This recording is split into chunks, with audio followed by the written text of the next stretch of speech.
Hey, so I'm going to respond to a question I got from Alex, who is an ISTP. He has a question about ENFPs in terms of socionics. Basically, he's asking if ENFPs can commit or not. Short answer, yes. Long answer, it depends.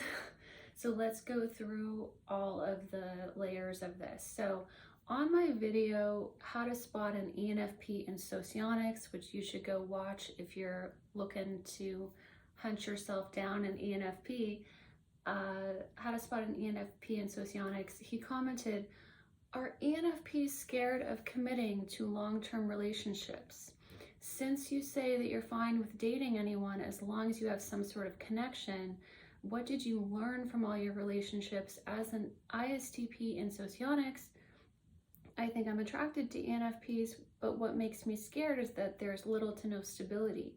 They love meeting people and they could just leave you for the next person because they don't want to miss the opportunity of what could happen if they dated this person. I am truly a boring person, trust me, and I usually have nothing to say. It would be difficult to keep ENFPs not bored. If they are not bored, they could be after a few years. Basically, what worries me is seeing someone change their mind about me in the future. I know I won't change if I commit to someone. I believe loving someone is a decision. Okay, so right there you have Alex showing some of his ISTP strengths, his logic, and his skepticism for the future, which is actually an ISTP thing. But that's not a bad thing. These are all valid questions that any type could be worried about with an ENFP. Okay, so now I'm an ENFP. I have dated a lot of ENFPs in the past, and I'm gonna say that we're all very different as people. We want different things at different times, blah, blah, blah.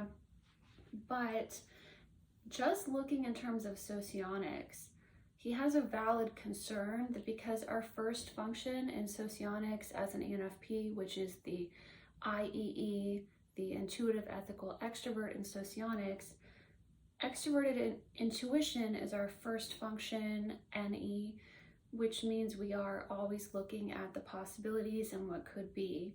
And that is true. But Alex has forgotten that our second function is FI, which is introverted feeling, which is about relationships, which is about knowing how close we are with other people, knowing our likes and dislikes and all of that kind of thing. So we are usually pretty motivated to want relationships, assuming that the ENFP is healthy. They're not a sociopath, they're not a narcissist, and they don't have any kind of disorders or anything going on that would keep them from wanting that. You also have the issue of some people are just not monogamous people, right? You have some people who are just kind of serial daters. They don't really want a relationship, or maybe they can't even have a relationship if they can't bond to people. So I would say, separate from the ENFP issue, I would say it's actually more important to look at these other things. Are they emotionally healthy? Can they bond with people? Okay. Are their bonds deep or are they shallow? Can they just cut someone off and be like, oh, whatever? Or is it like more of a deeper emotional connection they have with people? I'd say that's your number one thing to look at regardless of someone's type, because I've known plenty of ENFPs that are healthy or aren't healthy or somewhere in the middle. But in terms of ENFPs, I don't think there's any reason that an ENFP would drop you like a hot potato just because there's something shiny over there. And I would actually say that someone who does that is probably one of these other unhealthy types, like a narcissist, a sociopath, or someone who just can't bond. And so that person is always going to be at risk of dropping you like a hot potato. Okay, so it gets a little confusing though, because you have a couple things unique to ENFPs. Because of the FI and the NE combo of our top two strengths, we can come across like we're just best friends with someone we've just met, simply because we're so interested in people and we're interested in newness. And so even at a party, if we talk to 10 people at a party, we're likely going to be very interested in each of those people and, you know, probably ask a lot of questions about them. And, well, what do you think about this? And are you this way? Are you that way? And it's more just a curiosity that we have about people. It doesn't necessarily mean that we want to like marry this person or be best friends with them. That can be very confusing to other people, because typically if you ask questions like that, it's because you want something with that person, right? You don't usually go around asking people like, okay, so if you were an astronaut and would you go to this planet? Or that, you know, like you're really trying to get in their mind and understand them at a deep level. Usually people reserve that for like questions they'd ask to determine if you want to marry someone. We ask that to like everyone just because we are so curious about people. That can be confusing, but that doesn't mean that we can't form deeper connections or deeper bonds with people if we want a relationship. And I think that that is an important point too, because just like any type, if a type is going through a hookup stage or a busy stage or a I'm confused and don't know what I want, or I'm hurt and I'm not ready yet, if it's something like that, then regardless, it's probably not going to work long term if they're not in a relationship place. And it sounds, Alex, like you are definitely in a relationship place from what you've said here, because this is a concern for you. And your main concern here is if they're going to just randomly change their mind and up and leave. I would say ENFPs are not going to do that unless they're unhealthy. ENFPs, because of the FI, the introverted feeling, we really value our relationships. We know where we stand with people. We know how close we are.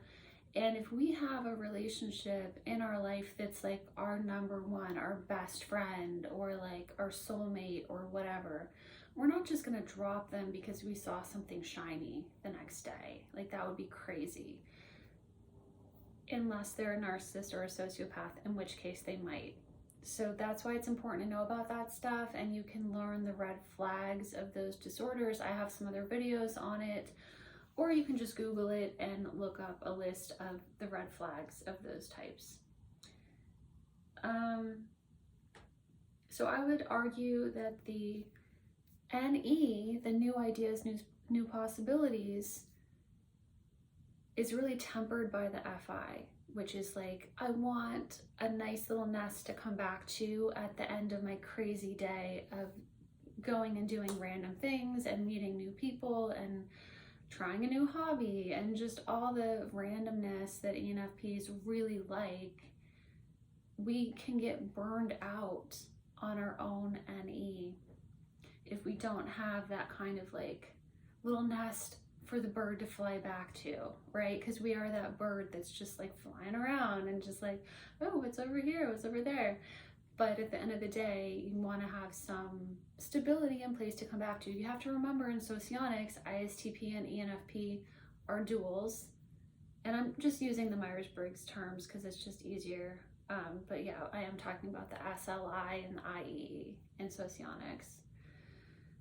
And ISTPs are perfect for that. So this is the thing. Objectively, an ISTP might be boring objectively, but subjectively, that is going to be interesting to a person who is so scattered and has so much going on. Do they really want someone else who also is like exciting and has so much going on, or do they want that nest to fly back to? Is a nest exciting? A nest is not exciting. It's just like twigs, right? But it's that kind of place that they can come back to and like recenter and recharge. So I would say that even though an ISTP might feel boring, I wonder, Alex, if you might actually be the SI subtype of ISTP, because in my experience, they often will call themselves boring, and the TE subtype often doesn't. The TE subtype has a little bit more of an edge, and the SI subtype is a little bit more like relaxed and friendly. But regardless of which subtype you are, an ENFP is going to find it interesting to have some place to fly back to that is stable. And the ENFP is actually the one who kind of keeps things from getting boring, because ENFPs are so random, right? So it makes a nice balance there, where the ENFP is always going out there and trying new things and starting new things and meeting new people. And then the ISTP is kind of a place to come back to and be like, hey, look what I found out, look who I talked to, and then this happened and that happened and blah, blah, blah, blah. So I think that can actually make a really nice balance. And you have to remember that the functions of the duals in Socionics are what makes it work. So it's not going to be perceived as boring if what you're bringing to the table is TE and SI, the case-by-case logic, and the cozy, chillax, five senses efficiency stuff, right? Which ENFPs are not good at that, but want that. That stuff balances them out and relaxes them. So that is not going to be boring to an ENFP who is stressed out and scattered and had a lot of coffee.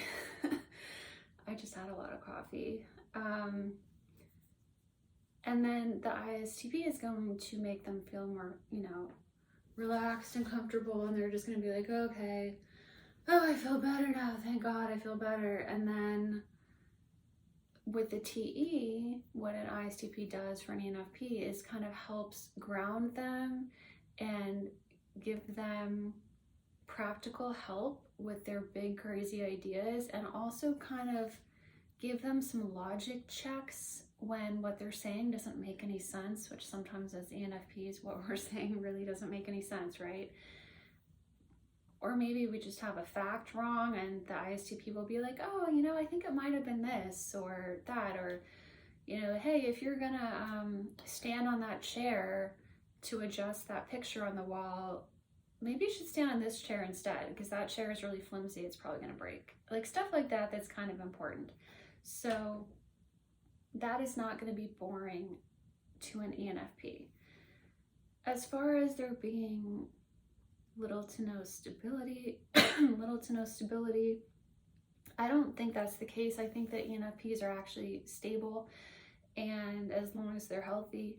Some people would actually find ENFPs a little boring if you actually really look at what we do when we're not doing random stuff. ENFPs can actually kind of get in our own ruts, in that we can be picky about certain things, and like, for example, we might order the same thing from a certain restaurant like every time, just because we know that we like it, and we know if we order something else it might be gross, and like that would be so disappointing that like we will stick with the same things sometimes. And I don't think ENFPs like change for the sake of change, especially when it's in areas of life that we're not very good at. For example, like if I could just not have to move, I would much prefer that. I hate moving. I hate moving so much. I'm not gonna be like, oh, I just want to move for the sake of moving. No, we mix things up because we do want like new experiences, new possibilities, but we want that to lead somewhere. We don't want it to just be a waste of effort, right? Like that doesn't really make sense. So I think there can be a lot of stability, especially with ISTPs, because we don't find ISTPs boring for the most part. I mean, I probably have met a couple of them that I did initially find kind of boring.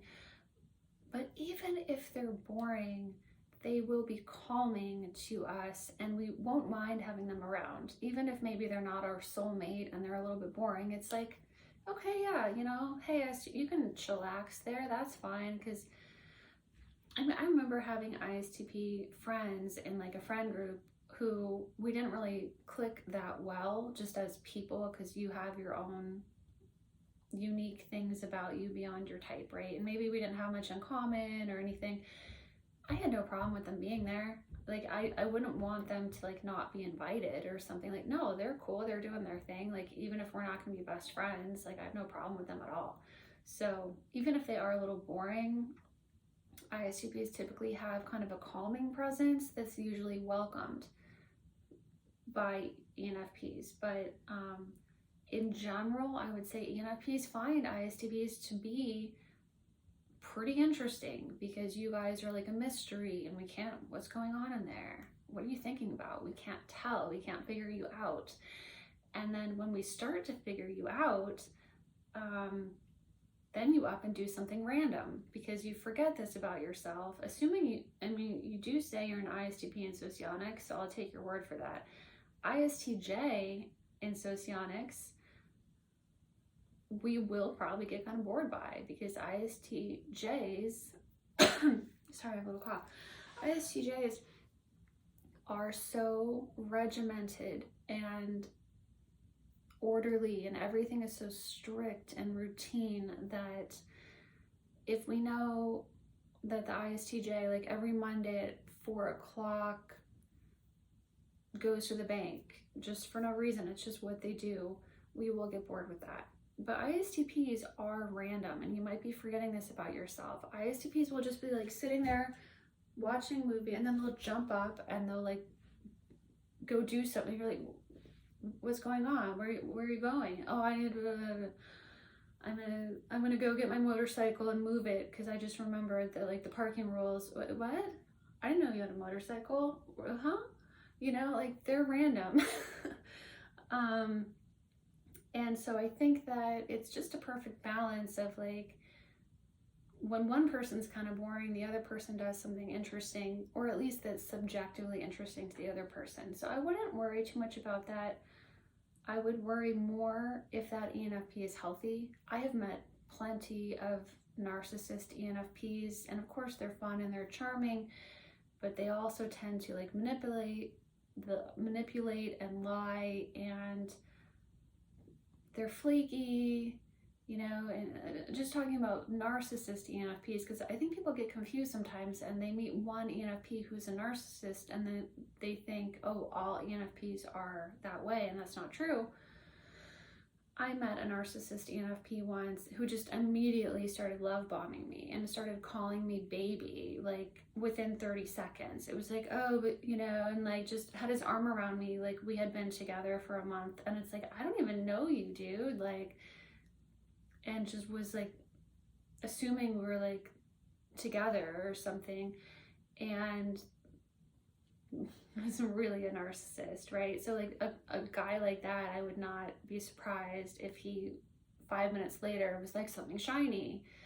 But someone has a fully working brain and has empathy and all that, and is emotionally mature enough to not hurt other people for no reason, I would say, why couldn't they have stability? As far as this thing of like, what if we miss the opportunity of what could happen? Okay, that's a valid thing for ENFPs. I think we feel that in every area of life, whether it's work, friends, relationship, we always do think about the possibilities of what could be. That doesn't mean we're gonna up and leave things just because there's a possibility. I think it's the same decision-making process that all types have, as far as if what you have is really great, why would you leave that for something else? Because it's not easy to find great things in life. It's like if you have a great apartment and it has like a washer dryer in New York City.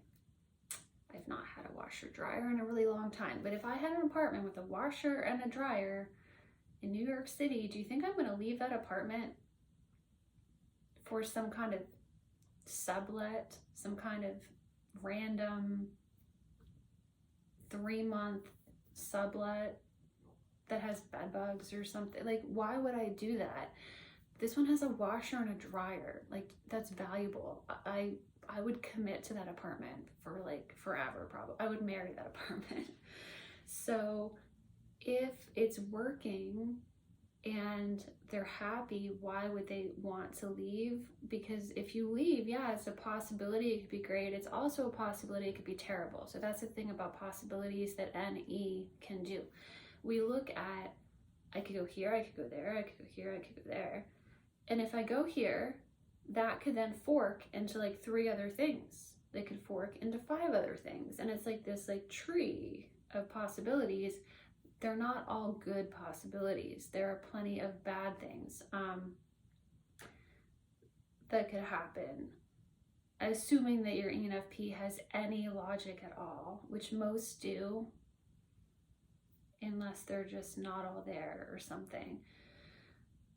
So there's always opportunities of what could happen. And this is a thing for ISTPs too. ISTPs can have issues with commitment because ISTPs are not very trusting in the future, and they're very skeptical of how things could play out.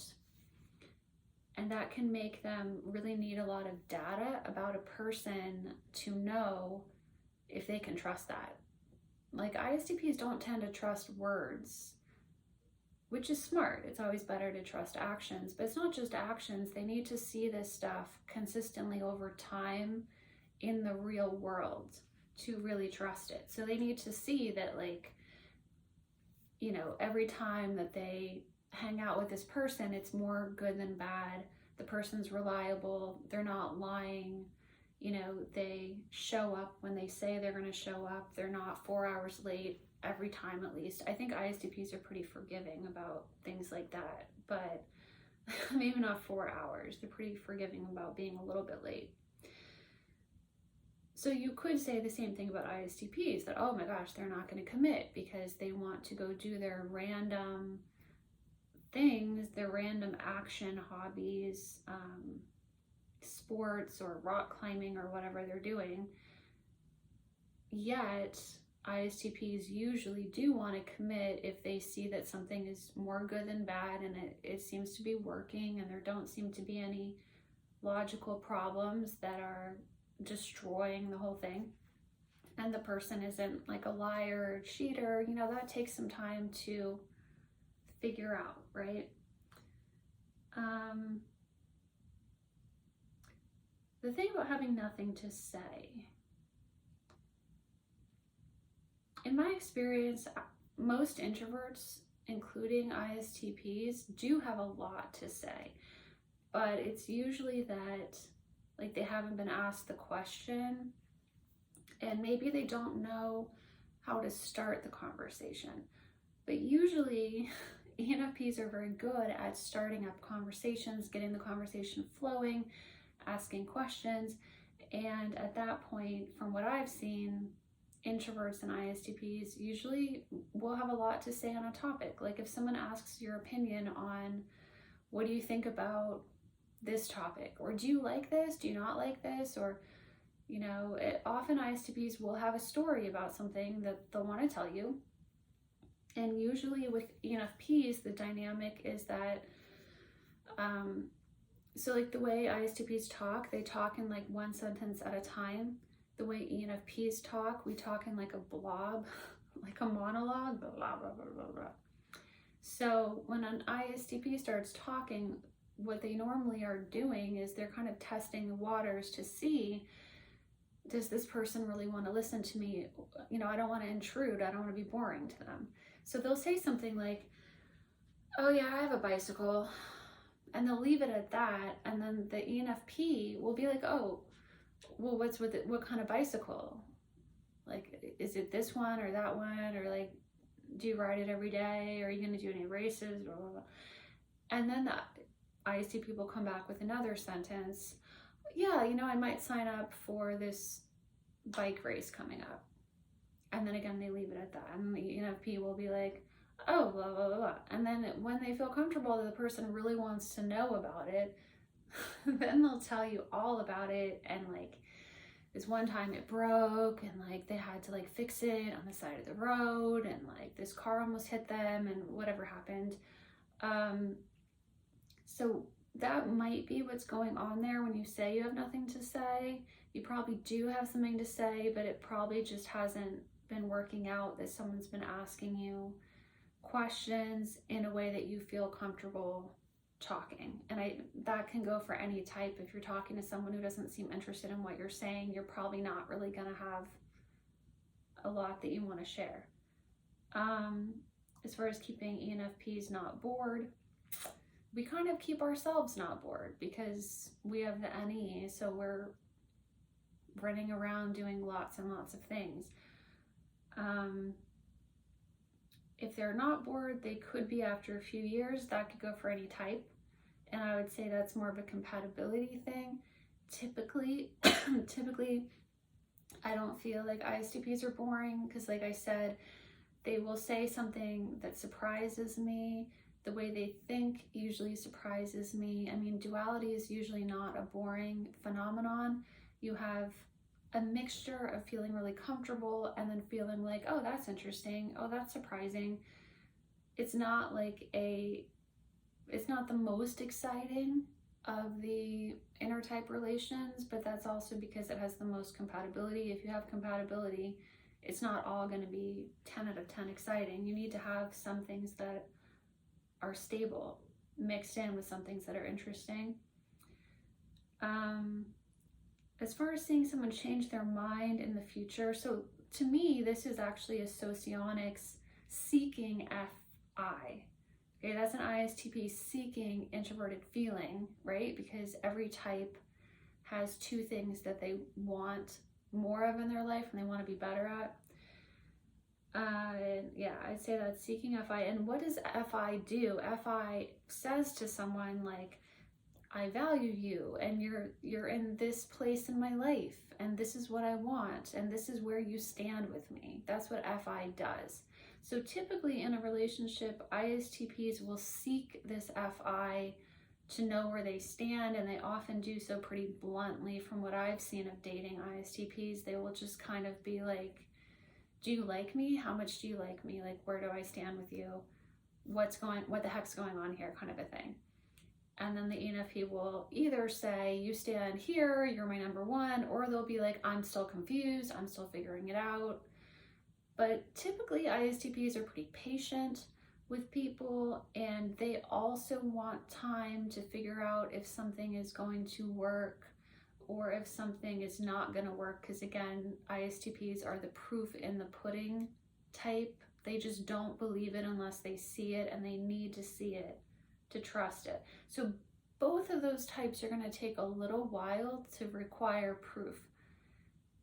And then when the ISTP feels that they have enough evidence that this is working, it's compatible, we're not having huge blow-up fights, we're able to work the problems out, seems fine, then they're going to start poking and prodding the ENFP of like, what the heck's going on here? And then the ENFP is going to be able to tell them with their FI, this is exactly where you stand in my life, right? And then from that, you can take it or leave it and know what's going on.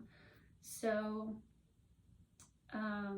anyone could up and change their mind at any time, you know, of course, but typically FI is a more stable type of a bond. And if there are problems, you usually will know it because they will be upset and fighting with you or trying to work things out with you or telling you, you know, what the problems are. So it shouldn't be an up and abandon you kind of thing. Like I said before, unless they are maybe a narcissist or a sociopath who really might just up and leave you, though. Even the personality disorder people don't always do that. Some of them do stay with people for decades, if not longer, if they feel they have a really good deal with that person, even though they're kind of using the person simply because they don't have the ability to bond and the empathy to really care about the other person at the same level. So as far as someone up and leaving you, ENFP or not, I would try to figure them out and see how healthy they are. And you should question it, you know, you should question their character, what kind of person they are, what their track record has been. You know, it doesn't hurt to ask a lot of questions and try to figure out, have they cheated on other people in the past? Have they randomly change their life plan, and like they're telling you stories like, oh, I was gonna marry this guy, and then I'm like, I need to move to Alaska and become a fisherman. Like, I just have to do this. And then they just leave the guy in the dust. If they have stories like that, like, yeah, maybe they're not the best match, but look at their character, number one, and look for the evidence of that. And then look at how they treat you. Listen to your gut. All of these things I think are important for as far as if someone's gonna up and leave you. And you say that you know you won't change if you commit to someone, but you don't really know that, because you could change, or you could start having problems in a relationship where there weren't problems before. So let's say you are super happy with someone and you've committed and it's going well, it's stable, and then something happens where, what if they start treating you horribly? And they had been really nice to you, and then on year number 2, they're just like, they won't even talk to you, or they're like abusive in some way. You're probably going to change your mind about that, right? So, you know, I believe loving someone is a decision. I mean, okay, here we have the Istp logic, right? That it's a decision.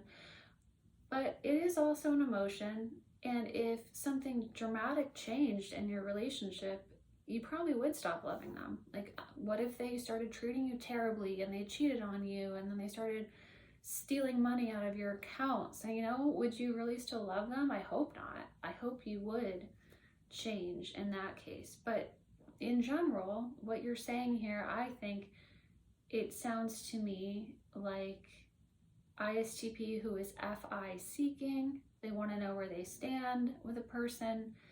And when you get the Fi from someone and you can tell that they're really crazy about you and that they're making you the top of their list, and you see that over time, and then they tell you where you stand, that probably will not bother you, and you'll probably feel more safe and secure in that relationship. But you have to find an ENFP that is willing to do that, is on the same page, who's not only emotionally healthy, but is in a place in their life where they want that. Because an ENFP who's maybe in a hookup phase, or in a I'm confused, I don't know who I am, I'm gonna just try stuff out phase, or I might move across the planet tomorrow phase, I might be a travel blogger and just never see you again. If they're in a space like that, then, you know, even if everything's lined up, like, that's not going to work. And that's just like a timing thing, place in your life kind of thing. But can it work? Yeah.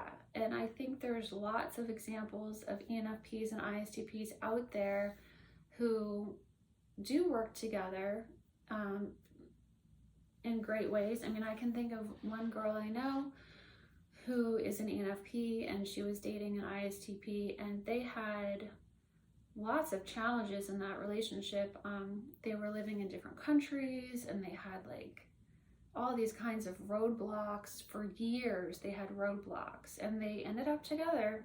They ended up having kids, and they're super happy. And if anything, this ENFP was just like really into him, and she used to message me and just be like, oh my God, he's not messaging me back yet. Like, I would be like, chillax, he's gonna message you. And she'd be like, but it's been like 5 minutes and he hasn't. Like, you know, like, when an ENFP is like crazy about a person, you're going to know it. And I don't think you're gonna be worried about that. And he was also crazy about her, and just kind of like knew she was the one. So there's plenty of stories like that. I don't think it's a boring relationship at all. I think the dynamic is actually kind of two kind of exciting people who mesh well together and balance each other out in different ways. So the ISTP being a little boring, as you described, can kind of take the edge off of the ENFP being so uptight and stressed and just running around, can kind of make them more, and then the ISTP might be a little bit stuck in a rut at points in time because they're lacking that NE, the new possibilities that the ENFP provides. And then the ENFP sprinkles some, oh, you know what, you could maybe do this and you could like start a business or you could do it. And then the Istp is like, oh yeah, I could do that. Oh, I'm gonna go try this thing. And then they get a little more interested in that. So anyway, thank you for your question, Alex. I hope that explained it. If it didn't, let me know. If you guys have any comments about your own ENFP, ISTP dynamics, put it in the comments below. Feel free to share your stories. Or if you have any other questions, let me know. But I would say in general, you can't go wrong with duality unless there's something else like a timing issue or a personality disorder, something like that could destroy the whole thing. But all things being equal, it is the best match for marriage, for business partners, for long-term relationships. It is the best match for that because it's the most understanding. Well, no, I wouldn't say it's the most understanding. I'd say like your identical is probably your most understanding because they think exactly the same way, but it's the most compatible in terms of the stability the stability of it, because you're both bringing something to the table that the other person wants and needs, which is awesome. So I hope that was interesting. Please like and comment and subscribe if you guys haven't already. I make not just personality type videos, I have also videos about narcissists and dark triad people. I also have ASMR videos, and I don't even remember, I probably have some other ones too. You can just look at my playlist and follow the ones that you're interested in. They're divided up, so you can just follow the topics that you like. And for anyone who doesn't know, my name is Julie Malillo. I'm a life coach here in Manhattan. My website is yourdreamslifecoach.com. If you want life coaching is kind of expensive, so if you can't afford it, I really suggest that you get my book that is on my webpage. It's a Kindle Vella story, Attack Your Goals, Not Yourself, and I share my life coaching process with you, so that you don't have to pay for sessions. You can just do the process on your own. And the first 3 chapters of that are free on Kindle Vella. You can just type my name into Kindle Vella on Amazon, or just go to the link at my yourdreamslifecoach.com website, or you can go to my writing website at juliemwriter.com, and all my books on fiction and everything is on there. Okay guys, thanks for watching. I appreciate it.